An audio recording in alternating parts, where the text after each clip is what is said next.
Olá, queridos amigos. Muito obrigado por estarem aqui, o vosso apoio não tem preço. Estamos muito perto de alcançar a meta de 1000 inscritos, vamos fazer este último esforço juntos. Os vossos likes, comentários e inscrições inspiram-nos a criar mais conteúdo. E nós, em agradecimento, desejamos-vos bom humor e momentos incríveis a ver os nossos vídeos. Vocês são os melhores. Eu sou Tom Jod e minha esposa é Linda. Nossos caminhos se cruzaram na faculdade quando eu tinha 23 anos e ela 21. Naquela época, eu estava no exército, cursando um duplo diploma em economia e contabilidade, enquanto ela fazia biologia. Meus deveres militares eram esporádicos, mas perigosos. Nossa unidade era encarregada de missões discretas, muitas vezes envolvendo retaliação contra alguém aparentemente amigável. Em essência, funcionávamos como assassinos, com minha especialidade sendo o planejamento e combate corpo a corpo. Me formei aos 25 anos, e 2 anos depois, deixei o exército para casar com Linda. Em 4 anos, tivemos 2 filhas. Trabalhei de forma independente, cuidando da contabilidade de empresas locais e negociando commodities de casa. Linda, ocupada com as crianças, mais tarde conseguiu um emprego em um laboratório afiliado a uma faculdade local. Após uma década de casamento, com as 2 meninas na escola, eu trabalhava de casa para facilitar o retorno de Linda ao emprego, que ela gostava. Morávamos na casa onde cresci, tendo-a comprado dos meus pais quando eles se mudaram para a Flórida. Algumas de nossas missões no exército ofereciam à unidade a chance de saquear, o que dividíamos entre os membros. Com alguma estabilidade financeira, decidimos comemorar em 1 de fevereiro. Saímos com amigos do bairro para jantar e dançar em um clube. Éramos 8, cada um com uma babá para a noite. Linda e eu reservamos um quarto no hotel conectado ao clube D. Ela estava deslumbrante aos 56 anos, magra, com cabelos castanhos, vestida com um vestido azul de seda. Tivemos uma refeição agradável e nos divertimos dançando no clube. Durante a noite, um grupo de 6 pessoas entrou, incluindo Mark Stevens, um famoso linebacker local de um time profissional. Ele foi notado por todas as mulheres da nossa mesa, acompanhado por uma bela loira que usava o que parecia ser um grande anel de noivado. Nossa amiga June mencionou que ela era cheerleader do time, noiva de Stevens. Após algum tempo, Stevens focou em nossa mesa e se aproximou. Sem me reconhecer, pediu a Linda para dançar. Tentei intervir, mas Linda foi com ele sem olhar para trás. Irritado, caminhei até o bar, passando por eles. Linda parecia indiferente enquanto eu pegava um café. Após 2 danças rápidas, uma música lenta tocou, e Linda abraçou Mark. Sentindo-me incomodado, voltei ao bar, ignorando a desaprovação das mulheres da nossa mesa. Linda, absorta em sua dança com Mark, não notou quando a música lenta terminou. Eles se separaram, e Linda voltou à nossa mesa. Fiquei no bar, tomando meu café. Ao me ver, Linda pareceu desconcertada e sentou-se ao lado de June. Ao me aproximar delas, comentei que pareciam ter se divertido, embora eu pudesse ter exagerado um pouco. June explicou que era apenas uma dança, nada sério. Sentindo-me ofendido, sentei-me enquanto June e Linda se desculparam para ir ao banheiro feminino. Quando voltaram, Linda não estava com June. Curioso, perguntei onde ela estava, e June me informou que ela havia saído com Mark. Chocado, corri para fora e vi Linda entrando em um Escalade vermelho, que então partiu. De volta à mesa, June falou com os outros, questionando se eles sabiam das ações de Linda. Sugeri a June que ela deixasse Linda ter sua noite e que ela provavelmente voltaria no dia seguinte. Frustrado, afirmei que não precisava que Linda voltasse e declarei que nosso relacionamento estava acabado. Quando June falou com ela, essa proclamação causou um alvoroço na mesa, com alguns achando que eu fui duro demais. Com raiva, retruquei, expressando meu desejo de não ter nada a ver com nenhum deles, considerando que sabiam o que estava acontecendo, mas não me avisaram. Ao me dirigir ao guarda-volumes, notei uma mulher loira na mesa com os outros que vieram com Stevens. Ela estava em lágrimas, então me aproximei e perguntei se ela era namorada dele. Ela confirmou que sim, mas esclareceu que não era mais o caso. Revelou que eles tinham ido para a casa deles na Cherry Lane e que ele prometera não fazer tais coisas uma vez que estivessem noivos. Desculpando-se, ela mencionou que ele provavelmente terminaria com Linda pela manhã e a levaria para casa. Gostando de provocar o marido, os outros dois caras, um negro e um branco, se ofenderam, mas eu os ignorei. Entreguei meu cartão de visita a ela e disse para me ligar. Apesar das lágrimas, ela sorriu, e eu saí. Peguei meu casaco, mas deixei-o de Linda, depois fui ao quarto do hotel e peguei minha mala, mas deixei a dela. Fiz o check-out. Enquanto dirigia para casa, um plano totalmente formado veio a mim. Isso já havia acontecido comigo enquanto eu servia, e foi por isso que eu estava vivo agora. É uma pena que um plano não tenha me ocorrido antes de Linda partir. Estacionei meu carro na garagem, ativei o sistema de segurança e peguei uma corda guardada no porão. Tirei a roupa, vesti um traje preto da Under Armour, um moletom com capuz preto, calças de moletom cinza escuras, tênis velhos e 2 pares de luvas. Também peguei uma máscara balaclava. Subindo ao sótão com a corda, amarrei-a firmemente a uma viga, como fizera na minha casa de infância. Saí pela janela estreita, desci pelo lado da casa e corri pela área arborizada daquele lado. Pulei a cerca lateral e me dirigi à oficina dos fundos. Lá dentro, peguei uma mochila, meias de lã extras, uma faca e um machado velho de uma caixa de ferramentas. Embalei tudo e peguei minha bicicleta, pedalando em direção ao rio, através das matas, cruzando a ponte do rio e subindo em direção a Cherry Street. Avistando a casa com a estátua de futebol e um escalade vermelho, usei o machado para quebrar a janela do lado do passageiro, acionando o alarme. Escondi-me atrás de um pilar da varanda e, quando a porta se abriu, lidei rapidamente com o homem com 2 golpes de machado. Voltando para dentro, fechei a porta da frente, virei-me e saí correndo. Pulei um muro de pedra, recuperei minha bicicleta e tirei as meias de lã. Coloquei o machado, a faca, as luvas e os sapatos dentro da mochila, fechei-a e montei na bicicleta, pedalando em direção ao rio. Perto da ponte, parei e joguei a mochila inteira o mais longe que pude no rio de correnteza rápida. Havia chovido no dia anterior, e o rio estava correndo rápido. Pedalando de volta para casa pelas matas próximas, entrei na oficina. Troquei as meias e coloquei outro par de tênis, borrifando uma solução de amoníaco nas alças e pedais da bicicleta. Limpei-os bem. Correndo de volta, pulei a cerca lateral e escalei o lado da casa, o que se provou mais desafiador do que o esperado. Mesmo assim, consegui e entrei pela pequena janela, puxando a corda. Enrolei-a e limpei o parapeito da janela com um pano. Descendo ao porão, usei a corda para tirar toda a minha roupa, incluindo a máscara e as luvas internas, e coloquei-as na lavadora no banheiro do porão. Tomei um banho prolongado, lavando tudo 2 vezes. Após terminar, vesti um short de ginástica e subi, deixando a porta do porão aberta para ouvir quando a lavadora parasse. Refletindo por um momento, decidi vestir as roupas do clube da noite anterior. Voltando ao porão, transferi as roupas molhadas para a secadora. Subindo, fiz um lanche, tomei um shot de uísque e sentei-me por um tempo, refletindo sobre as coisas. Quando a secadora parou, levei as roupas para cima e guardei-as. A máscara balaclava voltou para o armário onde eu a havia guardado inicialmente. Olhando o relógio, eram 2h50 da manhã. Toda a sequência, desde entrar em casa após o clube até esse momento, começou à meia-noite. Descendo, sentei-me no sofá, tomei outro uísque e adormeci. Acordei com o som da campainha, chequei a tela da câmera da porta e vi 2 pessoas, uma mulher afro-americana e um homem branco com cabelo curto. Eram policiais.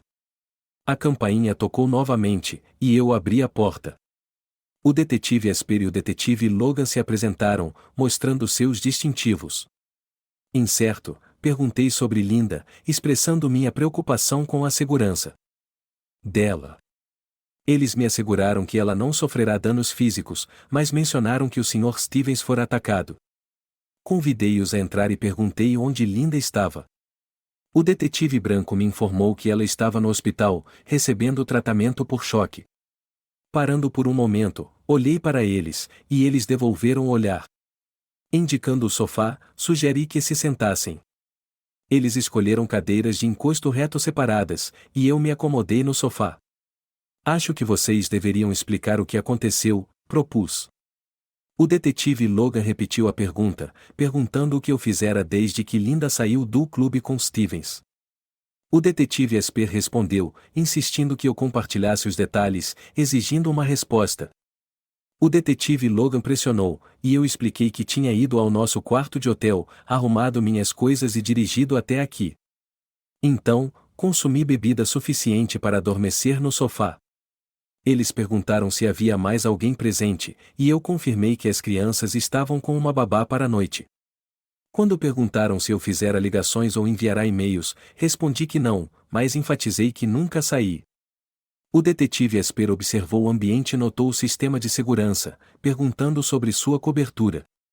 Ofereci-me para mostrar que eu estava aqui. Venham subir, sugeri.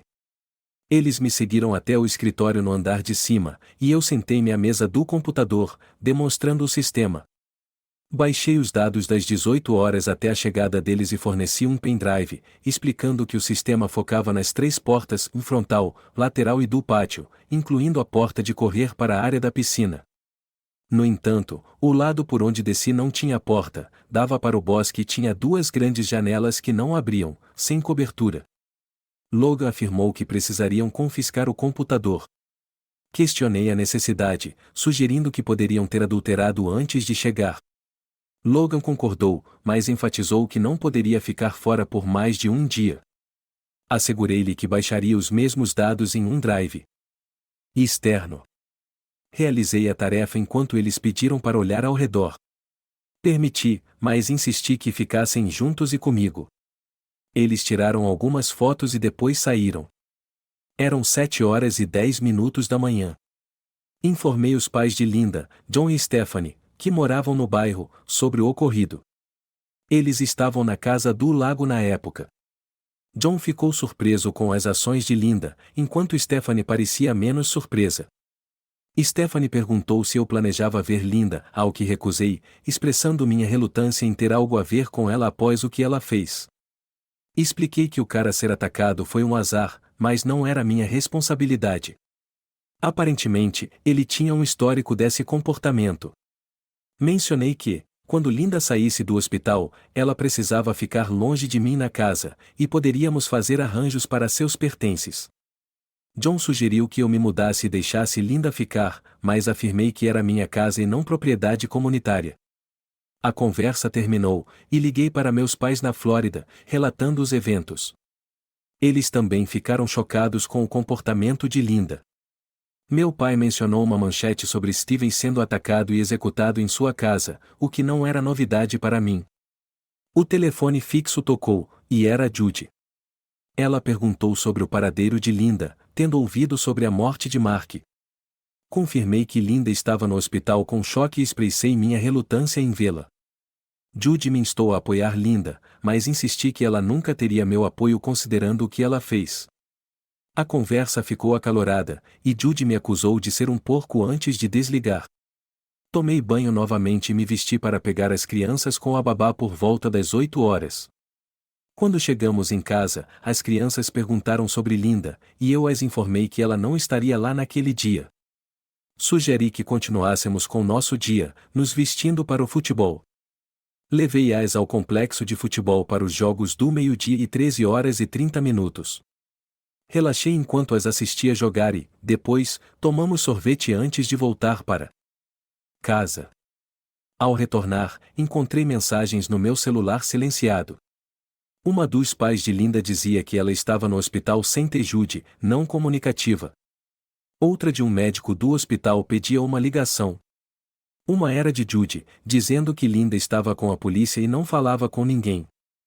Ela disse que eu provavelmente deveria me acalmar e levar as meninas para vê-la. Chamei as meninas para baixo, explicando que a mãe delas estava no hospital, emocionalmente abalada, mas não fisicamente ferida. Elas queriam saber o que aconteceu. Disse a elas, sua mãe saiu com um famoso jogador de futebol para a casa dele para fazer amor. Não há outra maneira de dizer isso. Pensei em esconder de vocês, mas achei que descobririam. Quando ela estava lá, alguém atacou o jogador de futebol, mas aparentemente não ela. Mas ela deve tê-lo encontrado ou algo assim, porque está no hospital em choque. Elas hesitaram em visitá-la, mas instruí-as a se vestirem, e seguimos para o hospital. Liguei para a doutora Laura Thompson novamente, que informou que Linda estava traumatizada e atualmente em estado catatônico. Perguntou sobre levar as crianças. Ela hesitou. A médica perguntou se eu planejava vê-la. Expressei relutância. Sugeri levar as meninas se pudesse ajudar. Elas sabiam das circunstâncias, referindo-me ao envolvimento de Linda com o jogador de futebol? Sim. Informei à médica que as meninas estavam vestidas e prontas para ir se ela achasse que poderia ajudar Linda. Ela concordou em nos encontrar no quarto 3 em 30 minutos. No hospital, a doutora Thompson, uma psiquiatra na casa dos 30 anos, falou brevemente conosco antes de se dirigir às meninas. Explicou o choque severo da mãe delas e a aparente desorientação, sugerindo que vê-las poderia ser benéfico. As meninas expressaram desejo de vê-la. Acompanhei-as até a porta e olhei para dentro. Linda estava sentada na cama, encarando uma TV com desenhos animados. Tentativamente, as meninas se aproximaram. Laura, a mais velha, tocou a mão dela e chamou-o mãe. Shelley a seguiu, mas não houve reação. Shelley começou a chorar. Confortei-a, peguei-a no colo, olhei para Linda nada se peguei a mão de Laura para levá-las para fora. Mencionei que tentamos. Laura perguntou se Linda acordaria. Assegurei que sim, eventualmente, e sugeri que poderiam visitá-la novamente em breve. Shelley sussurrou, perguntando o que aconteceria se ela não acordasse. Reassegurando, disse que ela vai acordar, eu sei disso, talvez devagar. A médica afirmou, meninas, eu certamente avisarei quando ela voltar disso. Deixamos o hospital, ambas as meninas chorando no carro. Questionei se deveria tê-las levado. Desejando ver se a presença delas ajudaria Linda, apesar da minha reação insensível à infidelidade dela, eu não desejava isso para ela. Senti remorso, embora ela merecesse sofrer, não assim. Senti algumas lágrimas em minhas bochechas. Em casa, fiz ovos e torradas para elas comerem, envolvendo-as intencionalmente na cozinha para levantar seus ânimos. Depois, coloquei um filme para elas. No meu escritório, liguei para um amigo, defensor público, buscando informações sobre o que aconteceu na casa de Stevens depois que saí. Ele não conseguiu relatórios policiais, mas sugeriu que relatórios de corridas de ambulância poderiam estar disponíveis publicamente. Pedi que conseguisse isso, se possível, e desligamos. Na sala, assisti ao filme, ponderando o que poderia acontecer. 1 hora depois, meu amigo advogado ligou de volta, enviando-me por e-mail o relatório da ambulância, revelando uma situação angustiante. Compartilhei detalhes da visita da polícia. Ele disse que, se a segurança mostrasse que ninguém entrou ou saiu, eu provavelmente não precisava me preocupar.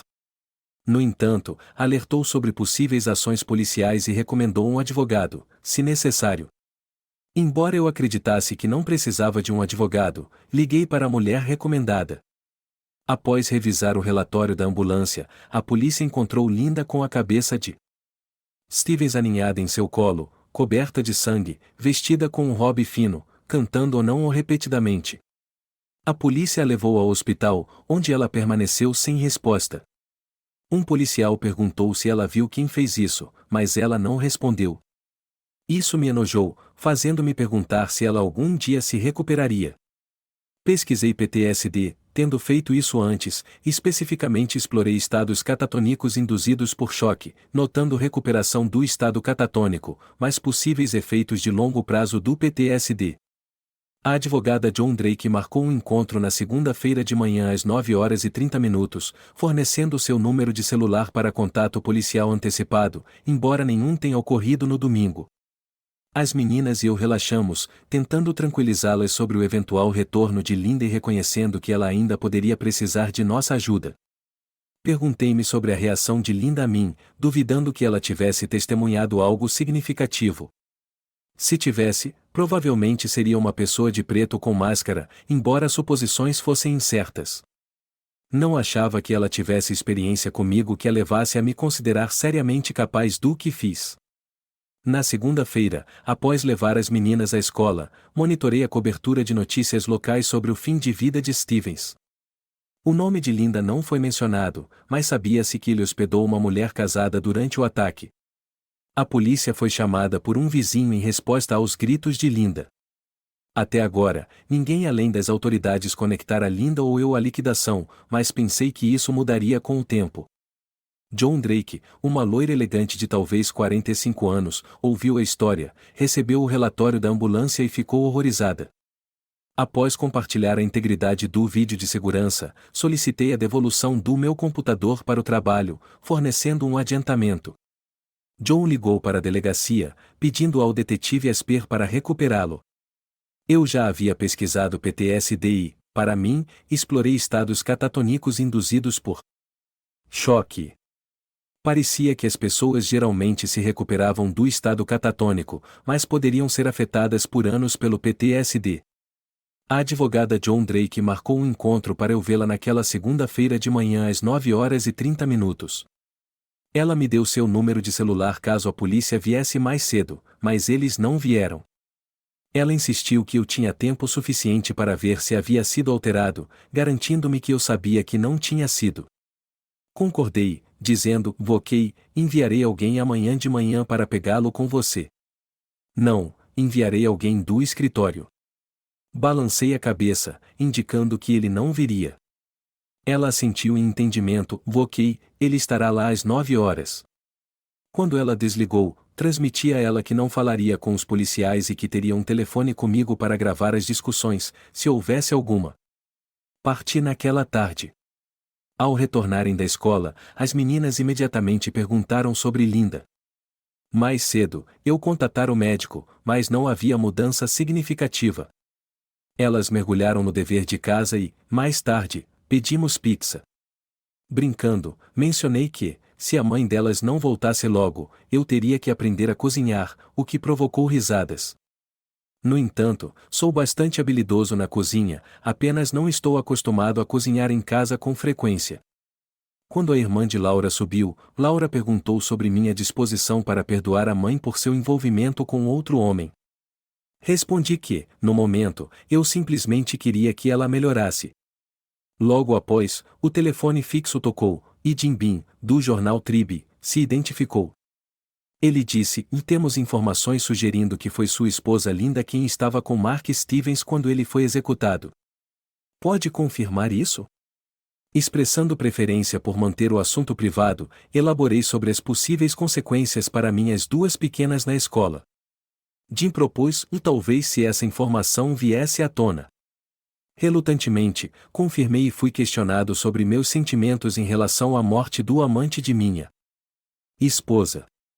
Reconhecendo a situação, enfatizei que qualquer dano à minha família resultante da publicação deles levaria a uma ação legal contra ele e seu jornal. Jim afirmou, e isso vai sair, Sr. Job. Não posso evitar isso. Observando um caminhão de TV estacionado em frente à casa pela janela, Channel 7, concedi, vejo um caminhão de TV, suponho que você esteja certo. Desculpe, tenho que ir. Uma batida veio à porta, e, checando a câmera, notei uma jovem com um microfone. Comuniquei pelo interfone, saia, você está invadindo, e eu chamarei a polícia. Sua esposa está aí, Sr. Job? Liguei para a delegacia local e pedi assistência para remover a imprensa da minha varanda. Eles responderam, dispersando o grupo de 6 pessoas, mas os caminhões permaneceram, totalizando 4. Em seguida, liguei para o médico e a instei a proteger Linda antes que a imprensa invadisse. Também discuti realocação e ajuste da escola das meninas com elas. No entanto, elas insistiram em continuar frequentando a escola atual, mesmo que tivessem que morar em outro lugar. Disse que consideraria. Contatei minha advogada John, buscando conselhos. Ela concordou em emitir uma declaração à imprensa para aliviar a situação. A declaração, emitida por seu escritório, expressava nosso desejo por privacidade, afirmando-o sem comentários sobre os rumores sobre minha esposa e sem comentários futuros. Advertia que a presença contínua da mídia fora da casa seria acionável se prejudicasse a família e solicitava que os caminhões saíssem. Enquanto isso, o detetive Esper e seu comandante anunciaram uma coletiva de imprensa para as 19 horas. Assistindo, a polícia revelou que Mark Stevens fora atacado e executado com um objeto afiado fora de sua casa. Embora uma mulher estivesse dentro da casa na hora, não havia indicação de que ela testemunhara o ataque. A investigação estava em andamento. A pergunta inicial girava em torno do estado civil da mulher e se seu marido era suspeito. O detetive Esper comentou que, dado que todos sabiam o nome dela, presumia-se que era casada. Ele afirmou que uma investigação minuciosa do marido não revelou indícios de seu envolvimento no ataque. De fato, ele parecia estar em casa a noite toda. Um repórter, situado a alguma distância da cena, perguntou sobre outras mulheres, particularmente casadas, e seus maridos. A polícia reconheceu que investigava sistematicamente alegações de que o Sr. Stevens seduzia mulheres casadas, encontrando alguma verdade nisso. Stevens parecia ter levado várias mulheres casadas enquanto seus maridos estavam presentes, o que levou a mais investigações. O comandante Johnson interrompeu, concluindo o procedimento, e anunciou que qualquer informação adicional seria compartilhada antes da coletiva de quarta-feira. A polícia saiu em meio a gritos. Combinei com a escola das meninas para que seus trabalhos fossem entregues ou enviados eletronicamente pelos próximos dias. Liguei para os pais de Linda, aconselhando-os a ter cuidado com a imprensa, embora nenhum estivesse presente, pelo menos por enquanto. Eles também haviam desaparecido da nossa rua. Na terça-feira, o médico ligou, relatando a responsividade de Linda, e a polícia estava com ela. Informei seus pais e levei as meninas ao hospital. Ao chegarmos, a polícia estava saindo. O detetive Esper expressou o desejo de falar comigo, e após me encontrar com ela, concordei. Linda parecia atordoada, trocando saudações com as meninas por meio de sorrisos e abraços, mas seu reconhecimento de mim parecia mínimo. As meninas forneceram atualizações sobre os caminhões de TV na escola, mas Linda parecia se desligar, levando o médico a sugerir deixá-la descansar. Enquanto seus pais conversavam com as meninas, eu me envolvi em uma conversa com o detetive Esper. Esper comentou que ela parecia estar se recuperando. Respondi dizendo que talvez sim, mas eu realmente não sabia. Perguntei se ele planejava levá-la para casa até que ela se recuperasse. Esper mencionou que, após sua recuperação, tinha certeza de que estariam separados. Sugeri que ele deveria dar um tempo a ela e questionei que punição maior ela poderia receber além do que já acontecerá. Esclareci que, para mim, não se tratava de punição, mas de respeito e confiança. Expressei que nunca confiaria nela novamente e nunca a respeitaria, notando que o sentimento poderia ser mútuo. Esper sorriu, sugerindo que ela poderia me temer e que eu também não poderia ser confiável. Ele me acusou de tentar provocá-lo, afirmando que sabia que eu não tinha nada a ver com o ataque a Stevens. Reconheceu meu passado no exército e minha reputação formidável no serviço, especulando que talvez um cara comum não pudesse ter feito isso, mas talvez eu pudesse. Insisti que não fiz, enfatizando que tínhamos imagens de segurança da casa de Stevens. Esper descartou isso como não sendo problema dele, afirmando que eu não estava lá e concluindo com uma ameaça velada, dizendo que me veria por aí nos próximos dias. Linda gradualmente exibiu comportamento normal. Levei as meninas diariamente, mas não passei muito tempo no quarto com elas. No quarto dia, Linda estava pronta para receber alta. Ela pediu uma conversa privada comigo, e eu mandei as meninas saírem. Ela se desculpou por suas ações, reconhecendo que me envergonhar assim exigia mais do que um simples pedido de desculpas. Linda expressou seu desejo de voltar para casa quando liberada. Ela notou a presença da mídia e sua potencial perturbação na vida das meninas, sugerindo que poderia sair furtivamente. Dei-lhe um longo olhar, dizendo que ela era boa em sair furtivamente. Ela não olhou para cima e mencionou verificar com a segurança. Reconheci que não podia dizer que queria estar perto dela, mas, por agora, tinha pouca escolha. Expressei que não pretendia que ela se machucasse e compartilhei meus pensamentos sobre suas ações. Quando perguntei se Stevens dormiu com ela, Linda respondeu que estavam despidos na cama quando o tumulto começou. Encarei-a e soube que ela estava mentindo. Não podia dizer que acreditava nela ou que acreditaria em qualquer coisa que ela me dissesse. Confiar nela novamente estava fora de questão. Sugeri que víssemos como as coisas iriam, mas deixei claro que não poderia confiar nela novamente. Apesar de tudo isso, expressei meu amor por ela e saí. Mais tarde, fui ao escritório de segurança do hospital para organizar um carro para pegar Linda atrás do prédio e levá-la para minha casa às 16 horas. O plano correu sem problemas, e ela chegou em casa por volta das 16 horas e 45 minutos. As crianças e seus pais estavam lá comigo. Eu havia montado uma cama no meu escritório para mim, enquanto Linda dormiria em nosso quarto. O resto do dia foi muito estranho. Linda, sua mãe e as crianças jogaram Monopoly na sala de estar. Seu pai e eu fomos ao pátio conversar. John perguntou o que eu ia fazer. Admiti que realmente não sabia, mas as chances eram de que estivéssemos acabados. Encorajei-o a tentar perdoar, enfatizando a longa história de amor entre eles e sua família maravilhosa. John expressou dúvidas sobre esse amor duradouro, questionando as ações de Linda. Ele estava particularmente perturbado pelo fato de ela dizer que não tiveram intimidade.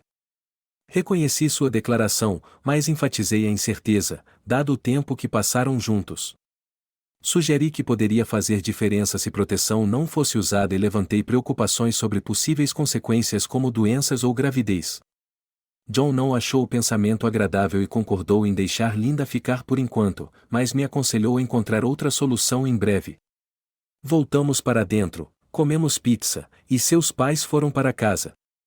Pelo que sei, eles não discutiram a situação de Mark com ela. Enquanto colocava as meninas para dormir, Laura perguntou a Linda por que ela foi fazer amor com Mark. Linda se desculpou, admitindo sua fraqueza e erro. Laura expressou confusão sobre Mark, dizendo que ele não estava lá, papai, e prometeu discutir mais tarde quando soubesse mais. As meninas foram para a cama, e Linda foi para a cozinha. Segui cerca de 10 minutos depois, fazendo uma ligação para meu amigo defensor público sobre o relatório da autópsia. Ele confirmou que era um documento público e concordou em consegui-lo. Linda, bebendo um Pepsi, perguntou se eu dormiria em nosso quarto. Respondi que não, no escritório. Ela me deu as boas-vindas a qualquer hora, mas reconheceu a incerteza em nosso futuro. Expressei ceticismo, e ela sugeriu ser paciente, enfatizando que tudo aconteceu na última semana. Subi ao meu escritório e fui para a cama, mas não dormi bem. Acordei às 5 horas da manhã, fiz café e recebi o relatório da autópsia do meu amigo. Li cuidadosamente, especialmente a análise das lesões, que revelou evidências de ejaculação e secreções femininas no pênis e escroto de Stevens.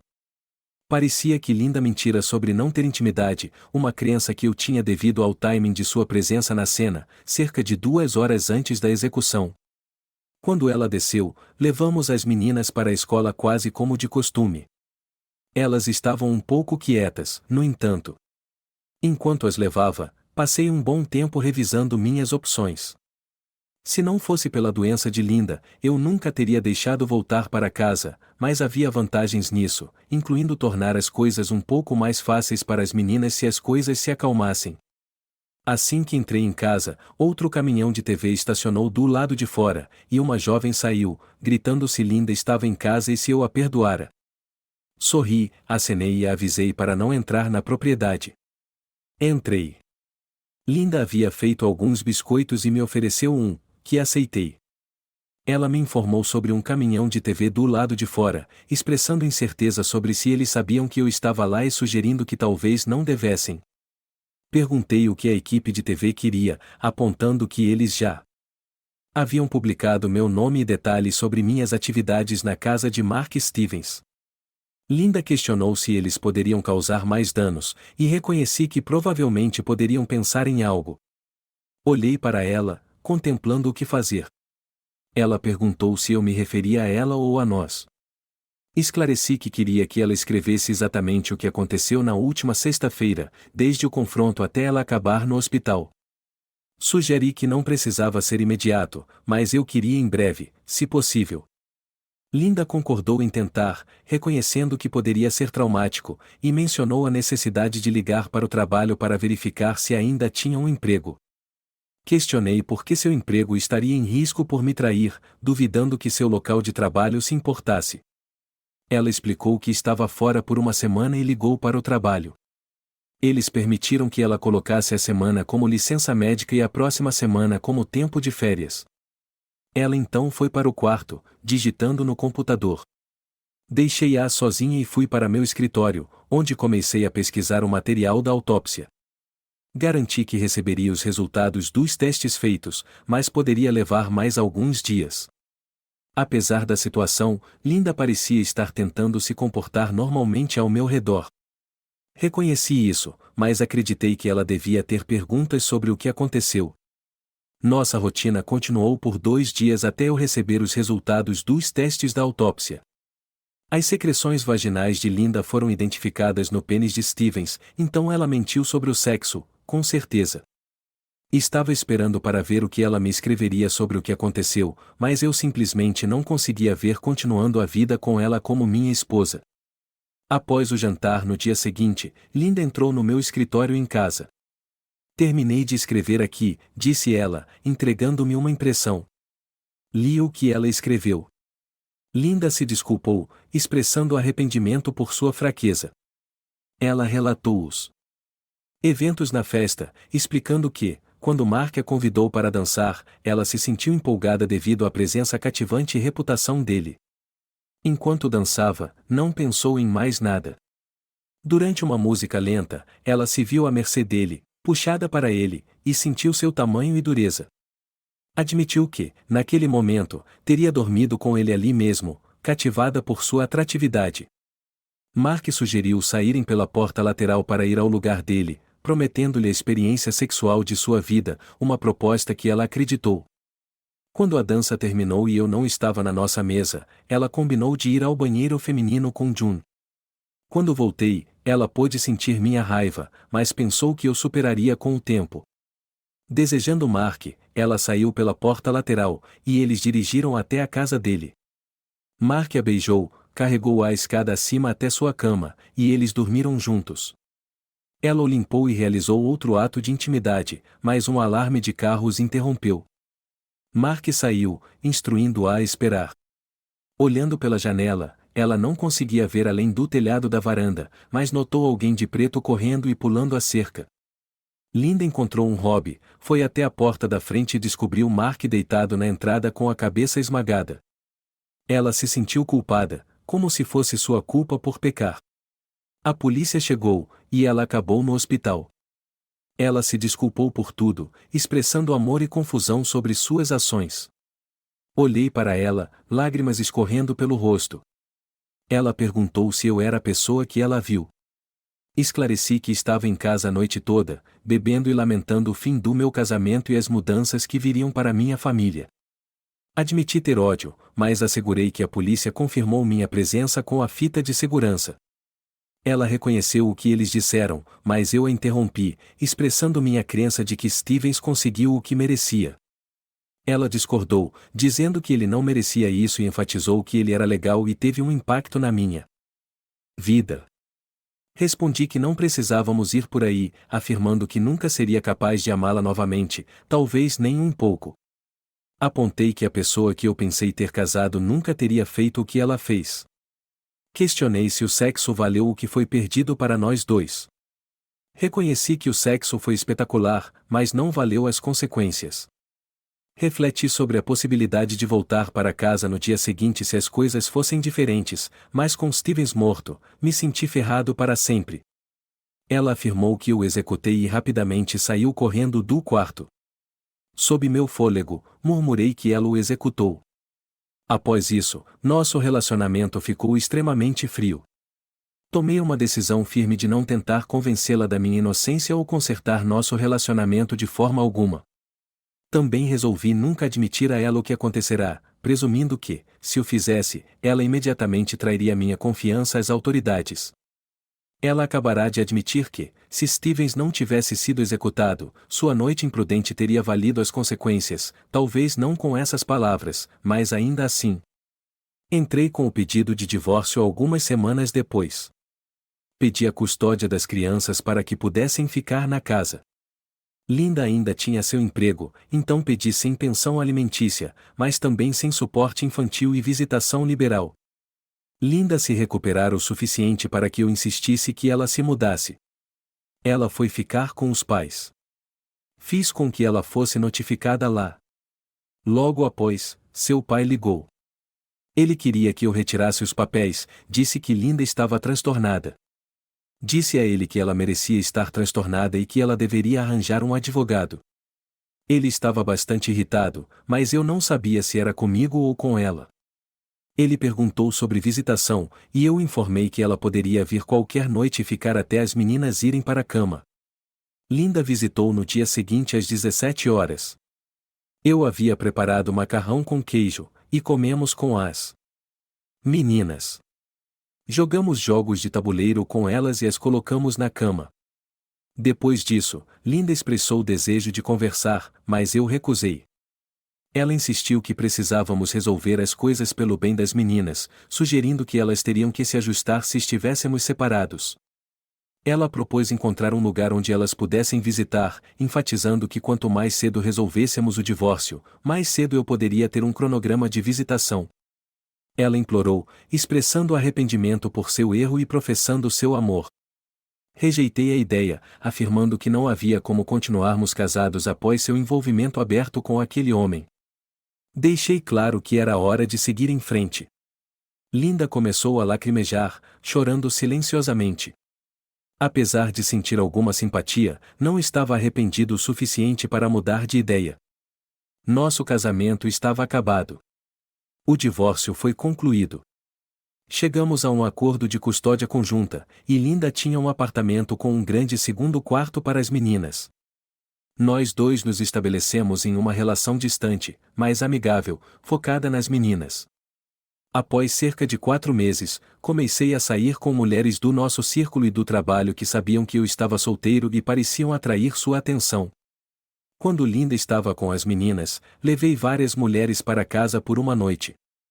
Nenhuma delas durou muito, embora o sexo fosse geralmente bom e às vezes ótimo. Fiquei longe de mulheres casadas, embora algumas parecessem ansiosas para estar comigo, mas após minha experiência, achei imoral fazer isso. Linda era boa com as meninas e não tão boa sozinha. Ela estava tomando antidepressivos e dormindo muito, mas conseguia ir ao trabalho e fazer seu serviço. Fui informado por seus pais e pelas meninas que ela não estava saindo com ninguém. 10 anos depois, Shelley foi para a faculdade. Hoje, Laura estava indo para seu 3º ano. As duas se acostumaram ao arranjo de custódia conjunta e pareciam se sair muito bem. Ambas namoraram no ensino médio e, presumivelmente, na faculdade para Laura. Tive um relacionamento de longo prazo com uma mulher mais jovem chamada Cody, que conheci em um bar uma noite. Como eu, ela era divorciada, com 2 filhos em casa, e seu marido havia se mudado para a costa oeste. Nos conhecemos quando ela tinha 35 anos, e seus filhos estavam no ensino médio, gêmeos no 2º ano, prestes a ir para a faculdade. Ela e eu nos mudamos juntos para minha casa. Eu a amava. Ela era animada e inteligente, e o sexo era ótimo. Embora ela não fosse tão bela quanto Linda, era bonita, e os caras prestavam atenção nela quando saíamos. Informei-a logo no início sobre toda a comoção em torno da morte de Mark Stevens, sem revelar como ele morreu. A publicidade eventualmente diminuiu, e ninguém foi preso ou acusado. Um sábado, o detetive Log apareceu na minha casa, e eu o convidei a entrar. Estava sozinho em casa. Ele mencionou sua recente aposentadoria e expressou felicidade com a boa pensão. Eu o parabenizei e perguntei por que ele estava lá. Ele admitiu que se convenceu de que eu executei o homem, acrescentando que o homem merecia, embora talvez não minha esposa. Neguei qualquer envolvimento, e Logan parabenizou quem quer que o tenha feito. Questionei por que ele achava que Linda não merecia. Logan explicou que foi apenas uma noite, e Linda fez o que muitas mulheres casadas poderiam fazer quando alguém as abordasse. Ele sugeriu que, se tivesse sido um encontro discreto, talvez pudéssemos ter superado, mas foi muito na nossa cara. Perguntei sobre sua parceira, e ele compartilhou que ela agora era capitã, uma verdadeira empreendedora. Apertamos as mãos, e ele saiu. Quanto a Linda, ela eventualmente fez uma recuperação parcial. Viajamos juntos quando levei Shell para a escola. No caminho de volta, perguntei sobre seu bem-estar. Linda mencionou que estava bem e tinha um namorado, algo como um amigo com benefícios. Confirmei que Cody e eu estávamos juntos e que poderíamos morar juntos quando seus filhos fossem para a escola. Linda sussurrou que desejava que nada disso tivesse acontecido, expressando arrependimento pela oportunidade perdida de sermos ninhos vazios e termos um pouco de diversão real. Ela se desculpou, e ambos acabamos chorando. Mais tarde, ela se mudou para o apartamento de seu amigo, mas não acho que ela tenha se recuperado totalmente daquela noite, e talvez eu também não. Admiti nunca me arrepender de lidar com o homem, acreditando que isso poderia ter salvado muitos casamentos de forma eficaz. Obrigado por assistir. Não se esqueça de deixar um comentário sobre o que você achou dessa história. Também inscreva-se no canal para não perder novos vídeos. Até logo!